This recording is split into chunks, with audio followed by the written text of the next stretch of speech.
là con số biểu trưng cho một cuộc đại cách mạng, hay nói đúng hơn là một canh bạc lịch sử của bóng đá xứ sở vạn đảo. 20 cầu thủ gốc Âu, mang trong mình dòng máu Hà Lan, Đức hay Anh Quốc, đang trực tiếp thay đổi toàn diện bản đồ bóng đá khu vực. Đây là một làn sóng nhập tịch dồn dập, ồ ạt, chưa từng có tiền lệ trong lịch sử thể thao Đông Nam Á. Nhưng hãy tỉnh táo để nhìn nhận một nghịch lý chiến thuật lớn. Liệu một pháo đài được xây dựng bằng những khối bê tông ngoại lực có thực sự là một cấu trúc không thể phá vỡ? Hay chính sự vội vã trong việc lắp ghép những hộ chiếu nước ngoài lại đang vô tình tạo ra một tử huyệt chiến thuật mênh mông, mở ra cơ hội vàng cho những bộ óc chiến lược sắc bén của đội tuyển Việt Nam? Người hâm mộ chúng ta đang lo lắng trước những thân hình hộ pháp, nhưng liệu có ai tự hỏi sự liên kết giữa các vị trí ấy mạnh mẽ đến đâu, hay chỉ là một vẻ bề ngoài hào nhoáng nhưng lỏng lẻo? Video phân tích chuyên sâu mang tính chính luận ngày hôm nay sẽ bóc trần toàn bộ sự thật chiến thuật phía sau dự án nhập tịch của Liên đoàn bóng đá Indonesia. Chúng tôi sẽ không sa đà vào những câu chuyện truyền thông, không bình luận về những thông số thống kê bề nổi trên mặt báo. Tại đây, chúng tôi sẽ chỉ ra chính xác từng tọa độ không gian, từng sai số trong hệ thống vận hành và cách thức cụ thể mà chiến lược gia Kim Sang-sik cùng các học trò sẽ khai thác để đánh sập cấu trúc phòng ngự của đối thủ. Đây là những góc nhìn kỹ thuật đỉnh cao, những phân tích giải mã băng hình trận đấu mà chưa một đơn vị truyền thông nào từng chia sẻ với quý vị. Bối cảnh và hiện tượng. Nhìn vào bức tranh toàn cảnh lúc này, không ai có thể phủ nhận bóng đá Indonesia đang tạo nên một cơn địa chấn truyền thông mạnh mẽ. Sự xuất hiện của những ngôi sao đắt giá, được đào tạo bài bản từ các học viện bóng đá danh tiếng tại châu Âu, đã thổi một luồng gió mới vào lối chơi của đội bóng này. Những chiến thắng liên tiếp ở các cấp độ giải đấu lớn, những màn trình diễn sòng phẳng trước các đại gia châu lục đã khiến dư luận khu vực bị choáng ngợp. Người ta bắt đầu ca ngợi một thế lực mới, một đội hình triệu đô có thể đè bẹp mọi rào cản bằng sức mạnh thể chất và tư duy hiện đại. Tuy nhiên, đối với những nhà chuyên môn lão luyện, nếu tách biệt ánh hào quang từ truyền thông và nhìn sâu vào băng hình kỹ thuật, một thực tế hoàn toàn khác sẽ hiện ra. Sự bế tắc và những sai số hệ thống của Indonesia vẫn lộ rõ qua từng trận đấu. Đó là hiện tượng những đường truyền sai địa chỉ ở các khu vực trọng yếu, sự thiếu sợi dây liên lạc vô hình giữa các tuyến, và đặc biệt là phản ứng chậm chạp khi khối đội hình bị vây ráp với cường độ cao. Dư luận đang nhìn vào những pha tranh chấp tay đôi chiến thắng, nhưng họ bỏ qua những khoảnh khắc mất phương hướng của các trung vệ. Bản chất của một tập thể được lắp ghép cơ học đang bộc lộ những vết nứt vô cùng lớn.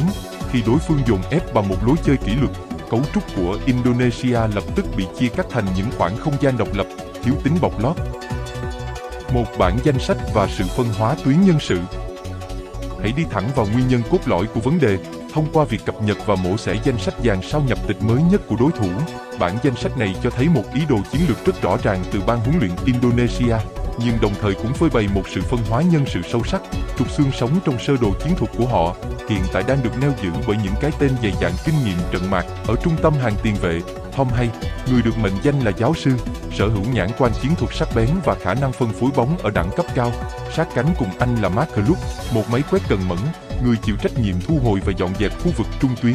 Ở hành lang cánh, Shane Patinama cùng với các hậu vệ biên gốc Âu khác tạo nên những mũi khoan có tốc độ và khả năng tạt bóng vô cùng chuẩn xác. Trong khi đó, trên hàng công, tiền đạo trẻ Jens Raven được kỳ vọng sẽ là lời giải cho bài toán dứt điểm, một điểm yếu cố hữu của bóng đá xứ vạn đảo suốt nhiều năm qua. Để củng cố tương lai lâu dài, họ tiếp tục tích hợp những nhân tố trẻ như hậu vệ đa năng Matthew Baker, một cầu thủ sở hữu tư duy không gian và khả năng tranh chấp cực tốt ở các giải trẻ.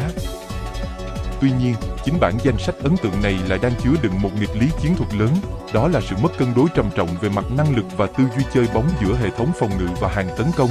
Hàng phòng ngự của Indonesia, với sự góp mặt của các trung vệ cao lớn, luôn có xu hướng chơi lùi sâu và chủ động dùng thể hình để đè bẹp các pha áp sát. Thế nhưng, khi quả bóng được luân chuyển lên tuyến trên, một kịch bản bế tắc quen thuộc lại diễn ra. Các tiền vệ đẳng cấp như Tom Hay, dù có đưa ra những đường truyền xé toang hàng phòng ngự đối phương, thì các tiền đạo cánh hoặc trung phong nội lại không thể hiểu được ý đồ di chuyển. Sự lệch pha về mặt tư duy chiến thuật giữa nhóm cầu thủ học Việt tại châu Âu và nhóm cầu thủ thi đấu tại giải quốc nội chính là rào cản lớn nhất khiến lối chơi của họ chưa thể đạt đến sự mượt mà. 2. Khoảng trống chiến thuật giữa khối đội hình. Chính khoảng trống mênh mông về mặt không gian giữa các tuyến là nguyên nhân trực tiếp khiến cấu trúc đội hình của Indonesia dễ bị bẻ gãy. Khi thực hiện quá trình build up, tức là triển khai bóng từ phần sân nhà, các hậu vệ biên và trung vệ lệch cánh của họ thường dâng lên rất cao. Việc dâng cao này nhằm mục đích tạo ra ưu thế quân số ở khu vực trung tuyến và áp đặt lối chơi lên đối thủ.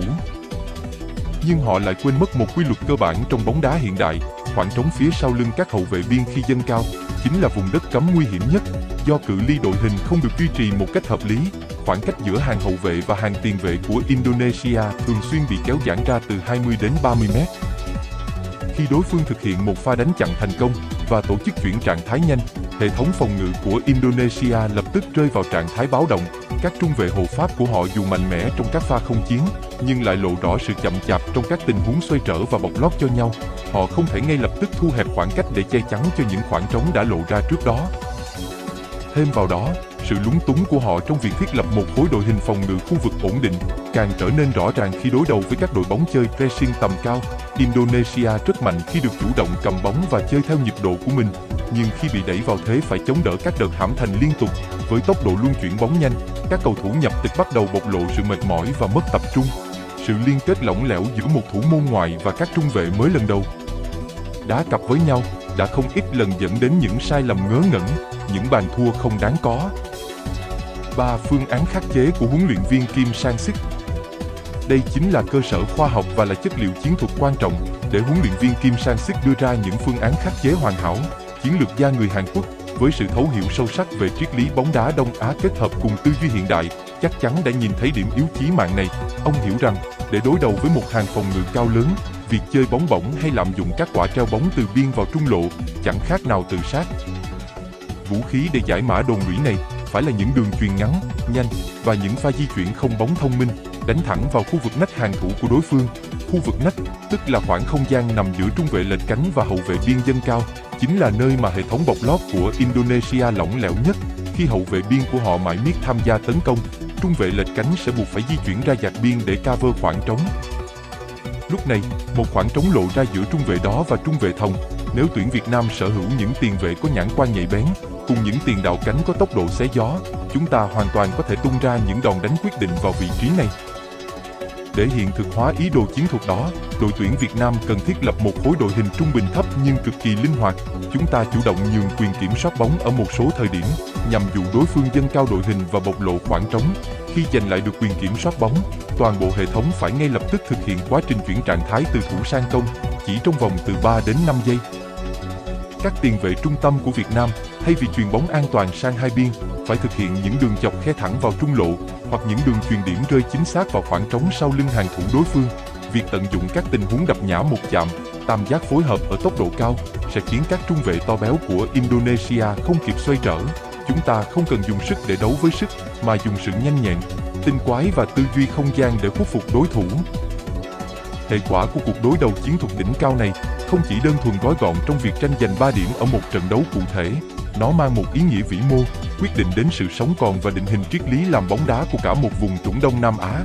Nếu đội tuyển Việt Nam, với một đội hình gồm hầu hết các cầu thủ nội địa được đào tạo bài bản từ gốc, có thể hóa giải thành công vũ khí nhập tịch của đối thủ, đó sẽ là một lời khẳng định đanh thép, một chương huy hoàng chứng minh cho giá trị của sự gắn kết lâu năm, tính hệ thống bền vững và bản sắc văn hóa trong thể thao. Nó chứng minh rằng một đội bóng thực sự không thể được mua bằng tiền, mà phải được xây dựng bằng thời gian và sự thấu hiểu. Ngược lại, nếu chúng ta thất bại, điều đó sẽ tạo ra một hiệu ứng domino đáng ngại. Nó sẽ buộc toàn bộ nền bóng đá nước nhà phải nhìn nhận lại, phải thay đổi hoàn toàn tư duy tiếp cận chiến thuật, và có thể đẩy chúng ta vào một cuộc đua vũ trang nhập tịch đầy rủi ro trong tương lai. Tại đây, một góc nhìn mang tính phản biện cực đoan cần phải được đưa ra để chúng ta cùng suy ngẫm. Phải chăng Liên đoàn bóng đá Indonesia đang thực hiện một chiến lược xây nhà từ nóc đầy nguy hiểm? Việc họ quá tập trung vào những giải pháp ngắn hạn từ nguồn lực ngoại kiều có đang trực tiếp bóp chết cơ hội phát triển và dập tắt hy vọng của hàng triệu tài năng trẻ bản địa đang ngày đêm tập luyện tại quê nhà? Hãy thử tưởng tượng một viễn cảnh khi một đội tuyển quốc gia bước ra đấu trường quốc tế, nhưng trong đội hình không còn một cầu thủ nào nói chung một ngôn ngữ bản địa, không còn một sợi dây liên kết nào với gốc rễ văn hóa dân tộc. Lúc đó, những chiến thắng, những chiếc cúp vô địch liệu có còn mang lại niềm tự hào trọn vẹn cho người hâm mộ, hay nó chỉ là một danh hiệu vô hồn của một câu lạc bộ mang danh nghĩa quốc gia? Đây là một chủ đề đang gây chia rẽ sâu sắc giới chuyên môn, và chúng tôi rất muốn thấy những lập luận của quý vị. Suy cho cùng, bóng đá chưa bao giờ và sẽ không bao giờ là một phép cộng đơn thuần của những giá trị chuyển nhượng trên trang Transfer Market. Bản lĩnh chiến thuật của huấn luyện viên Kim Sang-sik, sự khát khao khẳng định mình của các thế hệ cầu thủ nội và tinh thần chiến đấu không biết mệt mỏi của các chiến binh sao vàng mới là thứ vũ khí tối thượng quyết định thành bại trên sân cỏ. cục diện sắp tới không dành cho những kẻ nóng nảy, mà là một bàn cờ chiến thuật đầy cân não của những cái đầu lạnh. Chúng tôi dự báo, bằng sự kiên nhẫn, kỷ luật thép trong phòng ngự và những đòn đánh hiểm hóc khoét sâu vào nách hàng thủ đối phương, đội tuyển Việt Nam sẽ tìm thấy con đường dẫn đến chiến thắng vang dội, phá tan ảo tưởng của dàn sao nhập tịch bên kia chiến tuyến. Nếu quý vị đồng cảm với những phân tích chiến thuật mang tính chính luận, có chiều sâu và học thuật như thế này, hãy ủng hộ chúng tôi bằng cách nhấn nút đăng ký kênh và bấm vào biểu trưng chuông nhận thông báo. Sự đồng hành của quý vị chính là nguồn động lực to lớn nhất để đội ngũ biên tập tiếp tục sản xuất những kịch bản chất lượng, mang đậm tư duy chuyên môn. Trước khi khép lại chương trình ngày hôm nay, chúng tôi xin gửi đến quý vị một câu hỏi mở để chúng ta cùng thảo luận. Theo góc nhìn của bạn, liệu những điều chỉnh chiến thuật của huấn luyện viên Kim Sang-sik có đủ sắc bén để khuất phục hoàn toàn dàn sao triệu đô của Indonesia trong trận chiến sinh tử sắp tới hay không? Hãy để lại những lập luận, những phân tích của riêng bạn ở phần bình luận bên dưới để chúng ta cùng nhau tạo nên một diễn đàn bóng đá văn minh và giàu tri thức. Xin chào và hẹn gặp lại!